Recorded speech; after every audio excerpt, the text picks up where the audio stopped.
세상이 원하는 기준에 나를 맞추어라. 책에 나온 문구입니다. 문구. 오늘 책은 바로 Say No의 가르침입니다. 블로그 주소를 한번 찾아보시면 무료로 PDF 파일도 공유하고 있지만 이번에 책으로 만들어졌더라고요. 이게 764페이지? 어쨌든 700페이지가 넘는데 이 책을 여러분들이 6,000원대에 사보실 수가 있습니다. 지금도 이 세이노님은 활동을 하고 계세요. 조선일보에 기고를 하고 계시더라고요. 그래서 저자 세이노에 대해서 먼저 한번 말씀드리면요. 얼굴은 노출되지 않았습니다. 그래서 say, 그냥 no라고 얘기해라. 그래서 say no. say no는 필명입니다. 필명. 이분은 70이 좀 안 되셨어요. 어쨌든 say no는 현재까지 믿고 있는 것들에 대해서 no라고 말하라 해서 say no라고 필명을 지으셨다고 하고요. 의류업, 정보 처리업, 컴퓨터, 음향기기, 유통업,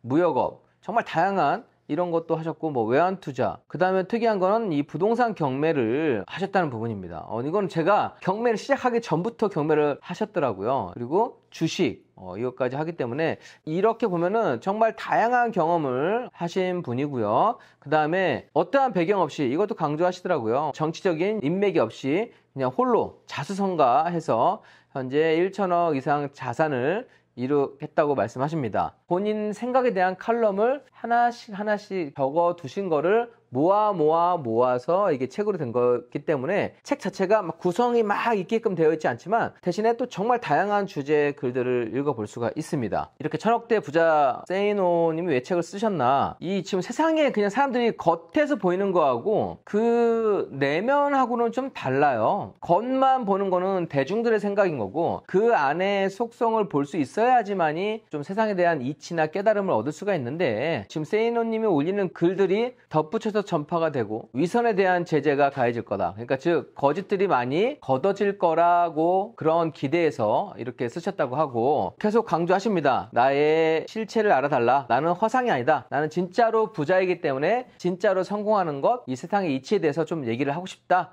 라고 말씀하십니다. 여러분들께 말씀드리고 싶은 거는 표현이 맞을지 모르겠지만 저는 책을 100% 믿지 않아요. 그러니까 책을 제 방식대로 소화를 합니다. 그러니까 이 책이 잘 써졌냐 못 써졌냐 이렇게 평가하려고 하지 않고 책에서 얻어가려고 할 것만 항상 얻어가는 스타일입니다. 그래서 제가 이 책 소개에 대한 것도 지극히 개인적인 리뷰라고 생각하시면 좋겠고요. 저의 생각과 다른 분도 분명히 있을 수 있는 부분이고요. 여러분들은 또 여러분들에 맞게끔 소화하시면 되겠습니다. 본격적으로 저 책을 얘기하기 전에 세이노님 하면 가장 먼저 떠오르는 책이 있습니다. 그건 바로 부자 아빠, 가난한 아빠 이 책입니다. 이 책이 사실 대한민국에 재테크 열풍을 불어넣었거든요. 정말 엄청나게 팔린 베스트셀러가 돼서 부자 아빠라는 게 이때 유행을 하게 됐습니다. 이 부자 아빠, 가난한 아빠 책을 정말 정면으로 날선 비판으로 확 깼던 분이 바로 세이노님이고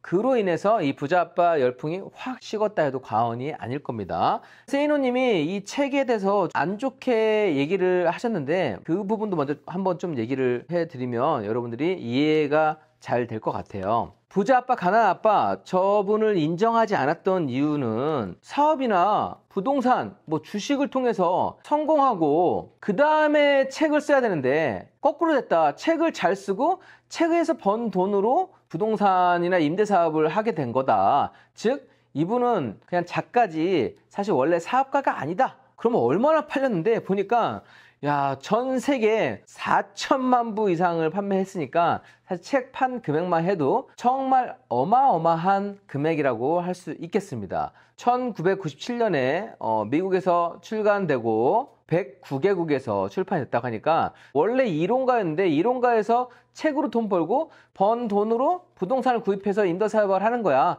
이 스토리를 말씀을 하는 거고요. 부자 아빠, 가난한 아빠 책에서는 금융지식을 정말로 강조를 했는데 실제 실생활에서는 금융지식 배우는 것만으로 부자가 되지는 않는다. 이거는 저도 동조합니다. 부자들은 여기서 돈에 관한 지식을 가르쳐준다는 그 내용을 되게 강조하고 그런데 이런 거를 그냥 뭉뚱그려서 금융지식이라고 표현하면 곤란하다. 왜냐하면 금융지식이 정말 많은 투자 상담사, 그 다음에 뭐 재테크 전문가, 뭐 회계사, 뭐 이런 사람이 부자인 경우를 본 적이 없다. 즉 금융지식 하나만으로는 부자가 되는 길이라고 할 수 없다. 그러니까 그 책에서 되게 강조하고 이게 정답이라고 했던 부분을 그냥 하나씩 하나씩 반박하는 칼럼을 올리셨던 거죠. 집 사는 거에 대해서도 좀 부정적이고 어느 때는 사지 말라고 했었는데 대한민국에서는 집을 사는 게 낫다. 이거는 저도 동조합니다. 왜냐하면 월세를 살면서 그 자금을 굴리게 되면 잘 될 수도 있지만 또 안 될 수도 있기 때문에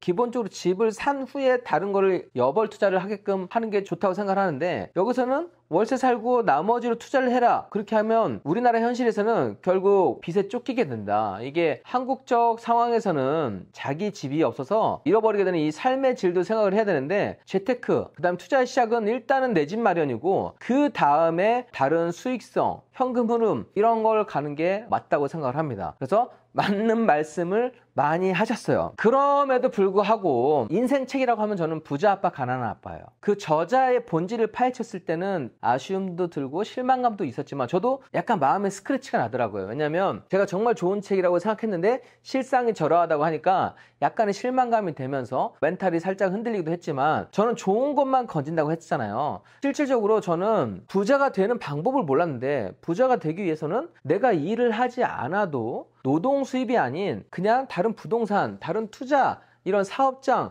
여기에서 나오는 수익이 노동 수익을 넘어섰을 때 그때가 경제적 자유고 그게 부자로 가는 길이다 라고 하는 그런 큰 흐름, 그 맥 하나만으로도 정말로 큰 거를 얻었었거든요. 그래서 나도 이제 그런 세팅을 하나씩 만들어가면 정말 괜찮겠구나 생각을 했었어요. 그래서 실제 지금은 저는 그런 세팅을 다 했어요. 부동산에서만 월세도 나오고 사업장에서도 사업 수익이 나오고 이렇게 세팅을 했잖아요. 여러분들도 마찬가지입니다. 앞으로 여러 책들, 여러 이론들을 나오지만 그거를 정말 또 내 걸로 믿고 세팅하고 하는 게 정말 중요합니다. 믿고 안 믿고의 차이는 되게 크다고 생각을 해요. 그러니까 저자를 믿으라는 얘기가 아니라 저자가 만들어놓은 그 이론이 괜찮다고 하고 그게 검증됐다고 하면 그건 또 여러분들께 또 적용이 될 수 있다는 겁니다.